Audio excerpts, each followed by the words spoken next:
So, wala na ba daw cross country? Papunta dito sa Czech Republic, galing daw siya ng Taiwan. So, wala po. As far as I know, wala na siya. So, natapos siya noong, I think, first quarter ng 2025. Kung di ako nagkakamali, no? First to second quarter ng 2025. So, I think nagkaroon sila ng problem pagdating sa mga documents kasi nga, basta, something ganon. Yun yung nabalitaan ko. Ngayon, ang nagiging hiring dyan is Hungary, Poland, Slovakia, pero yung Czech Republic is wala po. Wala na akong nababalitaan na ganun. Kasi before, nung 2025, meron pa dun sa katrabaho ko, may nakarating pa from Taiwan papunta dyan. So, mga height nga nila mga 5 flat, mga ganun.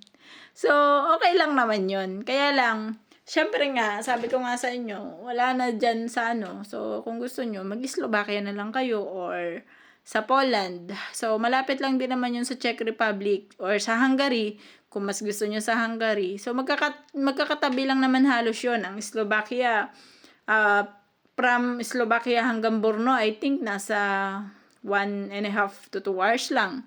Tapos, ang Poland is, I think 3 to 4 hours lang. So, makakagala pa rin naman kayo sa Czech Republic kahit doon kayo makapunta. Yun nga lang, sabagay, konti lang din naman ang difference ng sahod. So, kung sumasahod doon sa Slovakia nang sabihin natin na nasa 50 sa peso, mga ganun. Kasi parang, I think, nasa 900 yata ang basic nila dun. Yung sa katrabaho ko kasi dati na galing ng Taiwan, papunta ng Slovakia, is nasa 900 daw yung offer sa kanila. And then, binibigyan sila ng allowance para sa pagkain na 200. So, sa euro yun, no? Kapag kinonvert mo yun, magkano na ang euro ngayon? Nasa 59. So, syempre, kakain pa naman siya. Pero, yun, ganun yung So, sa Poland naman, halos konti lang din ang diferensya ng sa amin. Parang nasa yata 7 to 10k lang. Maliit lang ang difference namin sa Poland na nila. So, same lang sa Slovakia, hindi rin gano'n nagkakalayo. Kaya lang naman lumalaki ang sahod ng mga nasa Czech Republic kasi nga, halimbawa may OT, ganyan, may overtime, at saka may night differential, tapos skilled ka, yan yung mga nagpapalaki ng sahod dito sa amin. Pero kung pagbabasihan mo yung basic namin, halos hindi sila nagkakalayo. So, yun, ganun. I-try nyong mag-search din, no? Kasi may mga vloggers din naman siguro sa Slovakia, may vlogger din sa Poland. So, kayo na lang ang mag-compare, guys, no? Kasi wala talaga akong maganda na masasabi sa iba. Kasi nga, hindi naman ako nagpunta pa doon. Ang hirap kasi mag-vlog nang hindi naman ako nagpunta doon. Actually, yung pagbablog ko nga ng comparison ng Hungary at saka ng Czech Republic. So, labag talaga siya sa loob ko noon. Nag-comparison kasi ako noon. Labag siya sa loob ko na gawin, pero marami kasi nagre-request sa akin. Meron akong tinanong, nakausap ko siya. Sa Hungary siya nagtatrabaho. And yun, nabanggit niya nga sa akin na nasa 52,000 pesos naman daw yung sinasahod niya. And then, yun nga, meron silang libre na bigas sa kanilang company. Yun nga lang yung bigas, hindi ganun sobrang sarap.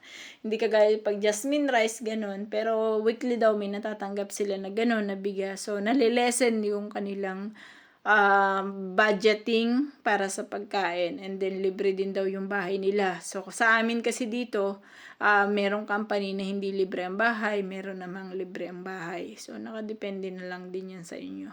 So, yun lang guys, no? I hope na nakatulong ako sa inyo. And sa'yo, yan, sana nakatulong ako. So, pwede kang maghanap ng ibang vlogger. May mga ibang vlogger din naman kasi, kahit dito sa Czech Republic, may nakikita rin ako na same ng advocacy namin, na makatulong talaga doon sa mga wala pa dito. So, mapupulot kayo ng aral. So, ang ayaw ko lang talaga is yung mamimislead kayo na iisipin nyo na sumasahod sa Czech Republic ng 100,000. Kasi may iba dyan na nagbablogs ng ganun na inaabot daw ng 100,000 yung sinasahod namin dito. Which is, nangyayari naman talaga siya kapag OT-OT kayo. Kaya lang, sa average kasi ng mga trabaho namin dito, hindi po lahat is may overtime. So, sa kagaya ng company ko ngayon, wala po kaming overtime. So, ibig sabihin, kung ano yung basic namin,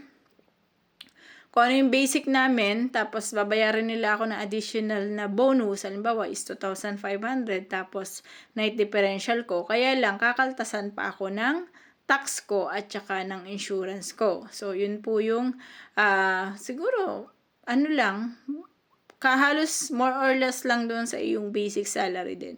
Kung magkano ang basic salary mo, yun lang din yung kikitain mo kapag ikaw ay walang overtime.